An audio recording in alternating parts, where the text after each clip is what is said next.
بسم اللہ الرحمن الرحیم۔ ایک طرف پرین امپائر میں حضرت خالد بن ولید نے عراق کو فتح کر لیا تھا، تو دوسری طرف رومن امپائر میں حضرت عمر بن عاص اپنا 9,000 کا لشکر لے کر فلسطین جا پہنچے۔ جب یہ خبر رومن امپائر کے بادشاہ ہرقل تک پہنچی تو اس نے اپنے وزراء کی میٹنگ بلائی اور کہا کہ مسلمانوں نے جنگ تبوک میں ہمارے 8,000 بھائیوں میں سے ایک کو بھی نہیں چھوڑا۔ یہ سن کر تمام وزراء پھوٹ پھوٹ کر رونے لگے تو ہرقل کو بہت غصہ آیا اور اس نے کہا، کیا عورتوں کی طرح رو رہے ہو؟ یہ رونے کا وقت نہیں ہے۔ ہم نے کیا چوڑیاں پہنی ہوئی ہیں؟ یہ مسلمانوں سے بدلہ لینے کا وقت ہے۔ ہم اپنے ایک بھی سپاہی کا خون رائے گاہ نہیں جانے دیں گے۔ اپنے بادشاہ کا یہ جذبہ دیکھ کر تمام وزراء نے کہا کہ ہم اپنے خون کے آخری قطرے تک آپ کے ساتھ ہیں۔ یہ سن کر ہرقل بہت خوش ہوا اور اس نے ایک بہت بڑی سلیب منگائی اور اس کو رومن امپائر کے عظیم کمانڈر جرجیس کے حوالے کیا اور کہا کہ میں تمہیں 1,00,000 لشکر پر سردار مقرر کرتا ہوں۔ یہ لشکر لے کر جاؤ اور مسلمانوں سے بدلہ لو اور مسلمانوں کو فلسطین سے بھگا دو۔ جرجیس 1,00,000 کا لشکر لے کر فلسطین کی طرف روانہ ہوا۔ مسلمان کافی دنوں سے فلسطین میں تھے۔ جب مسلمانوں نے دیکھا کہ رومن امپائر کی طرف سے کوئی پیش قدمی نہیں ہو رہی تو حضرت عمر بن عاص نے صحابہ کرام کی میٹنگ بلائی۔ حضرت عمر بن عاص صحابہ کرام سے مشورہ فرما رہے تھے کہ اب کس طرف جانا چاہیے، تو اتنے میں حضرت عامر بن عدی جلدی خیمے میں داخل ہوئے اور بہت گھبرائے ہوئے لگ رہے تھے، سانس پھولا ہوا تھا۔ تو حضرت عمر بن عاص نے کہا، خیریت ہے؟ آپ گھبرائے ہوئے لگ رہے ہیں۔ تو حضرت عامر بن عدی نے کہا کہ ہرقل نے 1,00,000 کا لشکر فلسطین کی طرف روانہ کیا ہے۔ تو حضرت عمر بن عاص نے صحابہ کرام سے کہا کہ اس کے لیے ہمیں کیا لاہ عمل اختیار کرنا چاہیے۔ کچھ مجاہدین نے کہا کہ ہمیں اپنا لشکر لے کر چھپ جانا چاہیے اور رات کو ان پر چھاپا مارنا چاہیے، تو یوں ہم ان کے لشکر کو شکست دے دیں گے۔ لیکن حضرت سہیل بن عامر نے کہا، اے سردار، چھپ کر حملہ کرنا تو بزدلوں کا طریقہ ہے اور ہم میں سے ہر شخص مرد میداں ہے۔ ہم رومیوں کے آمنے سامنے جا کر ان سے لڑیں گے۔ اور حضرت عبداللہ بن عمر نے بھی فرمایا کہ ہم قائروں کی طرح پیچھے سے وار نہیں کریں گے بلکہ رومیوں سے فیس ٹو فیس لڑیں گے۔ عام مجاہدین نے اس رائے کو پسند کیا اور حضرت عمر بن عاص نے 1,000 کا لشکر حضرت عبداللہ بن عمر کو دیا اور فرمایا کہ تم یہ لشکر لے کر جاؤ اور رومیوں پر نظر رکھو اور ان کی ساری ڈیٹیل مجھ تک پہنچاؤ۔ حضرت عبداللہ بن عمر 1,000 کا لشکر لے کر آگے بڑھے۔ ادھر سے جرجیس نے اپنے ایک سردار کو بلایا اور کہا کہ میں تجھے 10,000 کا لشکر دیتا ہوں، یہ لشکر لے کر جاؤ اور مسلمانوں پر نظر رکھو اور مسلمانوں کی ساری ڈیٹیل مجھ تک پہنچاؤ۔ حضرت عبداللہ بن عمر 1,000 کا لشکر لے کر رومیوں پر نظر رکھنے کے لیے جا رہے تھے اور رومی سردار 10,000 کا لشکر لے کر مسلمانوں پر نظر رکھنے کے لیے جا رہا تھا۔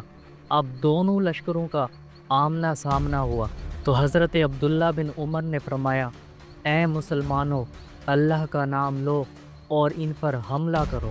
اب مسلمانوں اور رومیوں کے درمیان جنگ شروع ہو گئی۔ رومی 10,000 اور مسلمان 1,000 ہیں۔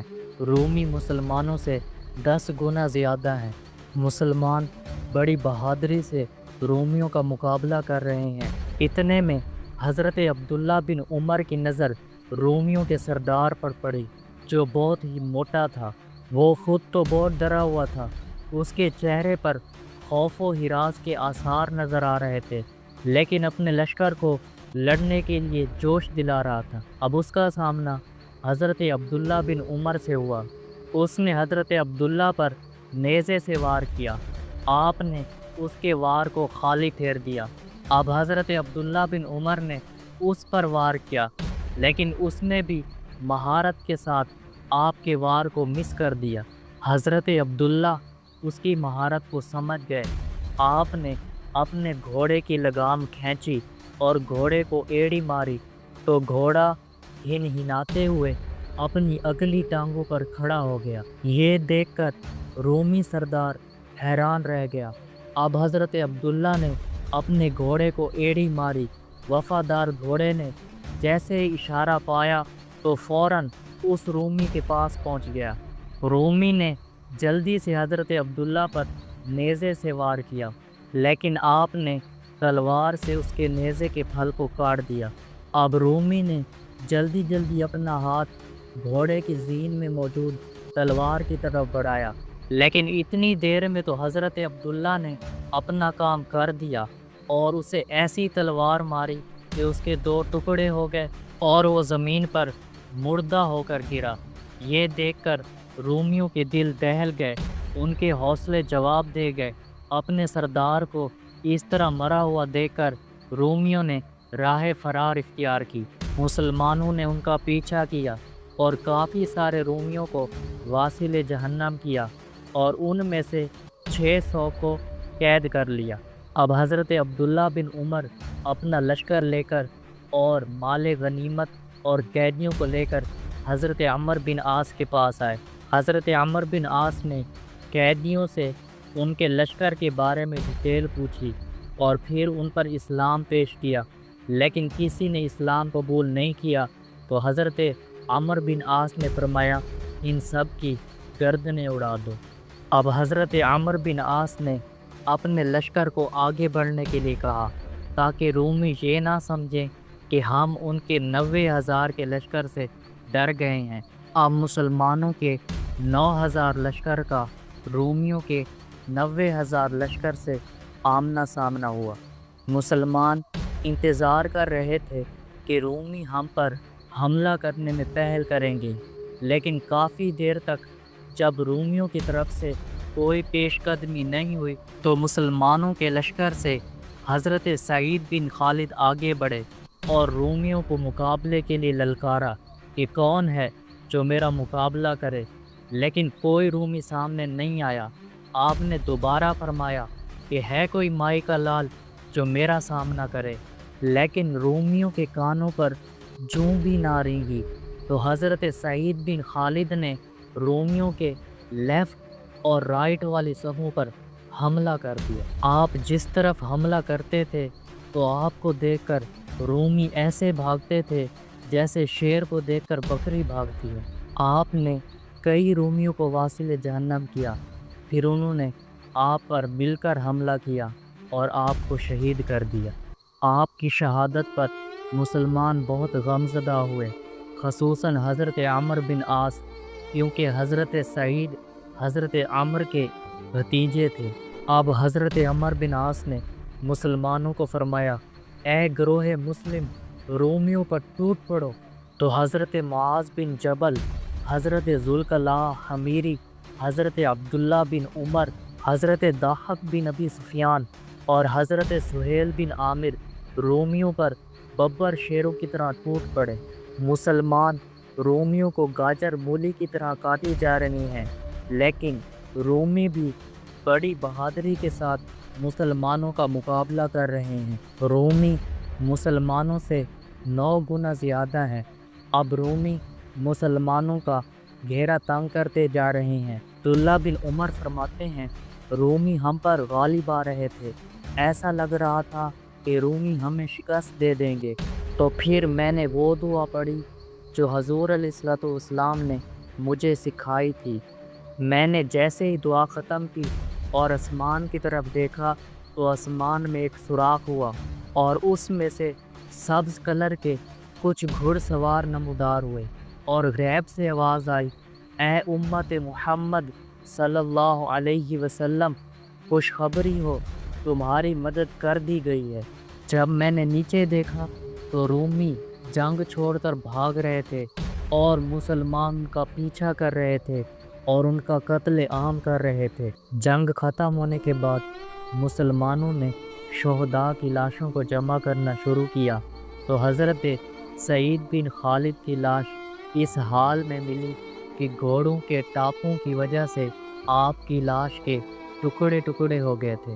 مسلمانوں نے لاشوں کو جمع کر کے نماز جنازہ پڑھایا اور پھر ان کو دفن کر دیا۔ اب حضرت عمرو بن عاص نے اس جنگ کی ساری ڈیٹیل مسلمانوں کے آرمی کی ابو عبیدہ بن جراح کے پاس پہنچا دی۔ مسلمانوں کی فتح کی خبر سن کر حضرت ابو عبیدہ بن جراح بہت خوش ہوئے، لیکن حضرت سعید کی شہادت کی خبر سن کر غمگین ہوئے۔ ابو عبیدہ بن جراح کے لشکر میں حضرت سعید کے والد حضرت خالد بن سعید بھی موجود تھے۔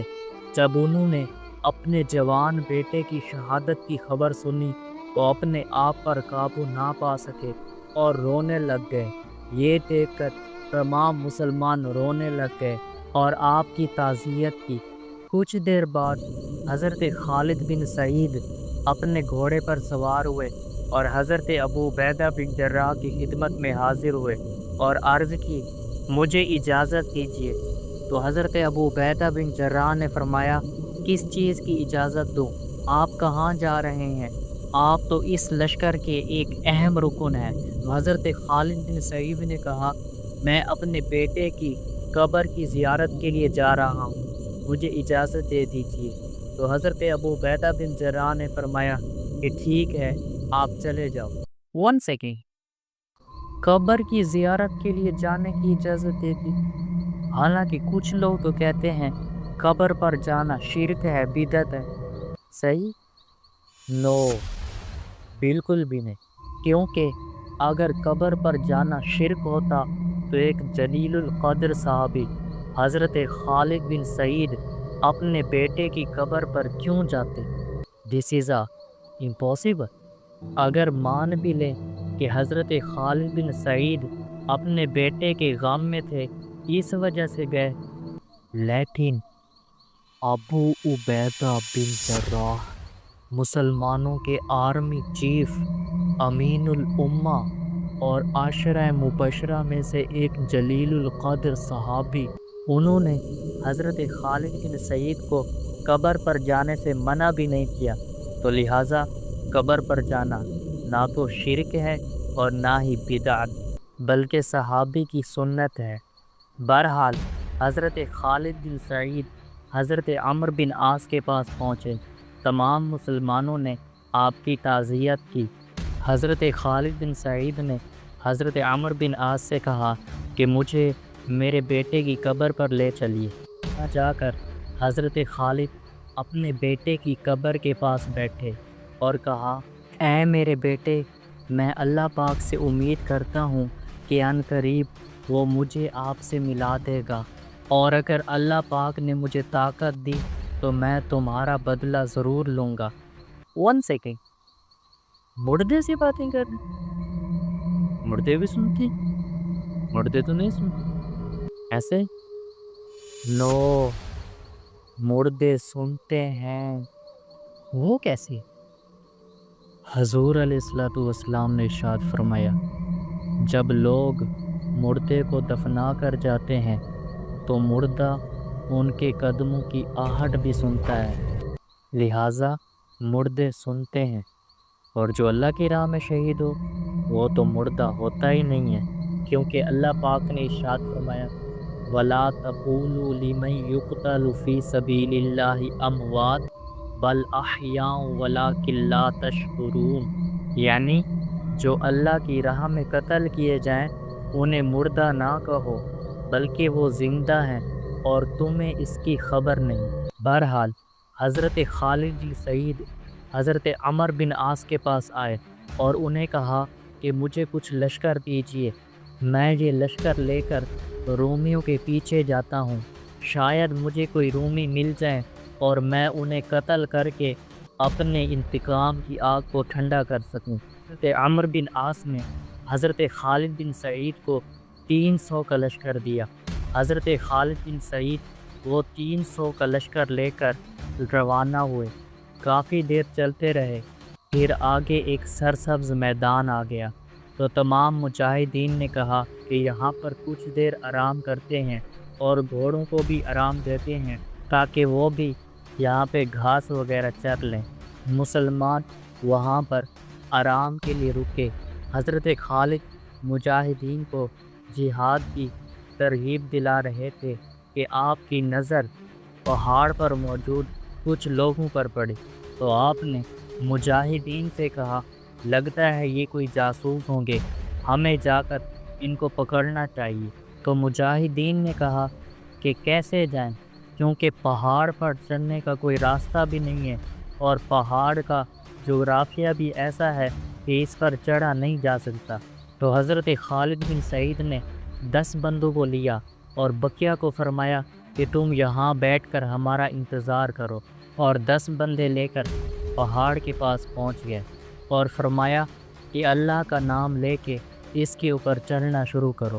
مجاہدین بہت احتیاط کے ساتھ پہاڑ کے اوپر چڑھ رہے ہیں، پہاڑ کے چھوٹے چھوٹے پتھروں کو پکڑ کر اور اس کے سوراخوں میں پاؤں رکھ کر رینگتے ہوئے مسلمان پہاڑ پر چڑھ رہے ہیں۔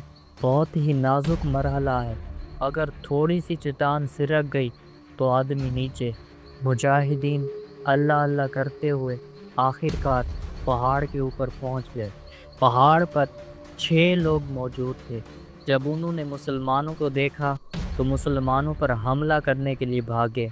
2 کو مسلمانوں نے موت کے گھاٹ اتار دیا اور بقیہ 4 کو مسلمانوں نے گرفتار کر لیا۔ مسلمانوں نے ان سے پوچھا کہ تم یہاں پر کیا کر رہے ہو؟ تو انہوں نے کہا، ہم نے سنا ہے کہ مسلمانوں نے اس علاقے پر حملہ کر دیا ہے، تو ہمارے علاقے کے بہت سارے لوگ قلعے میں چلے گئے اور ہم قلعے سے بھی مضبوط جگہ پہاڑوں پر آ گئے۔ تو حضرت خالد بن سعید نے فرمایا کہ رومیوں کے لشکر کے بارے میں کوئی خبر دو۔ انہوں نے کہا، مقام اجنادین میں ہرقل ایک بہت بڑا لشکر اکٹھا کر رہا ہے تاکہ وہ تمہارے فلسطین والے لشکر پر حملہ کرے اور تمہیں بیت المقدس جانے سے روک دے، اور کچھ رومی ہمارے علاقے سے اس لشکر کے لیے بہت سارا کھانا، غلہ، اناج اور بہت ساری اشیاء لے کر جا رہے ہیں۔ تو حضرت خالد نے فرمایا، فی الوقت وہ کہاں ہیں؟ انہوں نے کہا کہ وہ فی الوقت تل بنی سیف ایک ٹیلہ ہے، وہاں پر ہیں۔ حضرت خالد نے فرمایا، اگر تم اپنی جان کی پناہ چاہتے ہو تو ہمیں وہاں پر لے چلو۔ اب حضرت خالد بن سعید اپنے بقیہ ساتھیوں کو لے کر تل بنی سیف جا پہنچے۔ مسلمانوں نے دیکھا کہ رومیوں کی تعداد 600 ہے۔ مسلمانوں نے ایک دم ان پر حملہ کر دیا۔ کچھ ہی دیر میں مسلمانوں نے 330 رومیوں کو قتل کر دیا۔ رومیوں کا سردار جو انہیں جنگ پر ابھار رہا تھا، حضرت خالد نے اسے نیزہ مار کر قتل کر دیا۔ یہ دیکھ کر سارے رومی بھاگ گئے۔ حضرت خالد وہ سارا سامان لے کر حضرت عمر کے پاس آئے اور حضرت عمر بن عاص کو سارا واقعہ سنایا۔ حضرت عمر بن عاص بہت خوش ہوئے اور مال غنیمت کا خمس اور جنگوں کی ساری ڈیٹیل مسلمانوں کے پہلے خلیفہ حضرت ابو بکر صدیق رضی اللہ تعالیٰ عنہ کی طرف بھجوا دی۔ بسم اللہ الرحمن الرحیم۔ جنگ فلسطین میں رومنز کو شکست دینے کے بعد حضرت عمر بن عاص رضی اللہ تعالیٰ عنہ نے اس جنگ کی ساری ڈیٹیل مسلمانوں کے پہلے خلیفہ حضرت ابوبکر صدیق رضی اللہ تعالیٰ عنہ تک پہنچا دی۔ یہ خبر سن کر مسلمانوں کے پہلے خلیفہ حضرت صدیق اکبر بہت خوش ہوئے اور آپ نے قاصد سے دریافت فرمایا کہ مسلمانوں کے آرمی چیف ابو عبیدہ بن جراح کہاں تک پہنچے ہیں؟ تو قاصد نے کہا کہ حضرت ابو عبیدہ بن جراح ابھی تک رومن امپائر میں داخل نہیں ہوئے اور اپنے لشکر کو کچھ حصوں میں ڈیوائیڈ کر کے رومن امپائر کے مختلف مقامات کی طرف روانہ فرما دیا ہے۔ یہ سن کر صدیق اکبر رضی اللہ تعالیٰ عنہ نے صحابہ کرام کی میٹنگ بلائی اور فرمایا کہ ابو عبیدہ بن جراح امین الامہ ہے، نرم دل آدمی ہے اور وہ جنگ کے معاملے میں بھی نرم ہی دکھائیں گے، تو میں یہ چاہتا ہوں کہ آپ مسلمانوں کا آرمی چیف خالد بن ولید کو بنانا چاہیے۔ تو تمام صحابہ کرام نے آپ کی تائید فرمائی۔ اب صدیق اکبر نے حضرت خالد بن ولید کے لیے ایک لیٹر لکھا اور فرمایا کہ اب سے مسلمانوں کے آرمی چیف تم ہو، اور تم نے یہ جو حرکت کی ہے اس کو آئندہ نہ دہرانا، اور اللہ پاک کا تم پر خاص فضل ہے کہ تمہیں دیکھ کر دشمن کے چھکے چھوٹ جاتے ہیں اور تم مسلمانوں کو دشمن کے چنگل سے صاف بچا لیتے ہو۔ جب میرا یہ خط تم تک پہنچے تو پرشین امپائر کو چھوڑ کر فوراً رومن امپائر کی طرف آ جان۔ ایک منٹ، حضرت خالد بن ولید نے ایسا کیا کام کیا تھا کہ صدیق اکبر نے فرمایا کہ تم نے یہ جو حرکت کی ہے اس کو آئندہ نہ دہرانا؟ اصل میں حضرت خالد بن ولید ایسے کمانڈر تھے جو یہ چاہتے تھے کہ دشمن کو سنبھلنے سے پہلے ہی اس کو دبوچ لیا جائے۔ تو آپ الہیرا میں سکون سے نہیں بیٹھے، بلکہ آپ نے حسید، خناخس، مدی، زومیر اور ثنا ان تمام علاقوں کو فتح کر لیا تھا، اور آپ ایک اور علاقے کی طرف بڑھے جس کا نام تھا فراز۔ اس مقام پر رومن اور پرین امپائر کا بارڈر تھا، جیسے آج پاکستان کا واگا بارڈر ہے۔ آج تاریخ میں ایک نئی بات رقم ہونی تھی، اور وہ رومن اور پرشینز کا اتحاد ہے۔ ایسے ممالک جو چھوٹی چھوٹی باتوں پر آپس میں جنگ چھیڑ دیتے تھے، آج انہوں نے مسلمانوں کے خلاف اتحاد کر لیا ہے۔ حضرت خالد بن ولید اپنا لشکر لے کر فراز کے مقام پر پہنچے تو آپ نے دیکھا اب مسلمانوں کا مقابلہ صرف پرشین سے نہیں ہے، بلکہ رومنز اور عرب کرسچن بھی موجود ہیں۔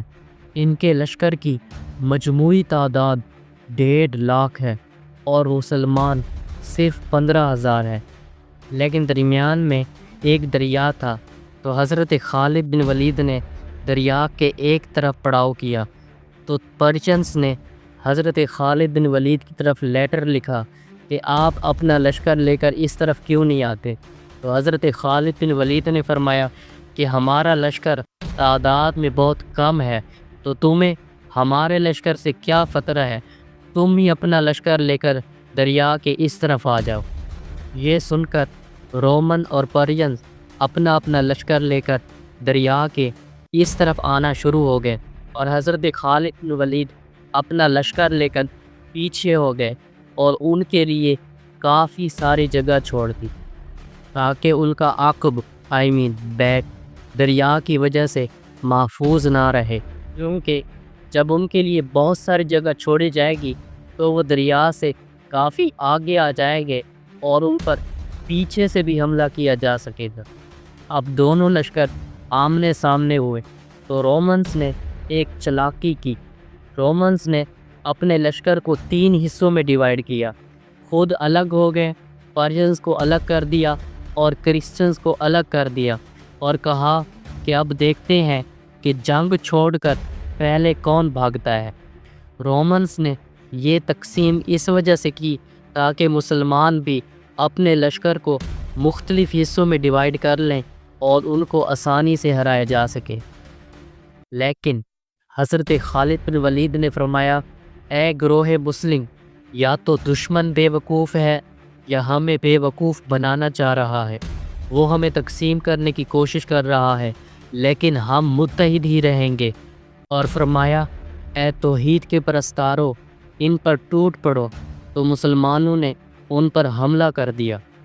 رومن اور پرشینز ابھی تک جنگ کے لیے ریڈی نہیں تھے، تو مسلمان جس طرف بھی حملہ کرتے تھے ان کی صفیں اندر کی طرف گھستی چلی جاتی تھی اور ان کا لشکر سکڑتا گیا اور ان کے لشکر میں بھگدڑ مچ گئی۔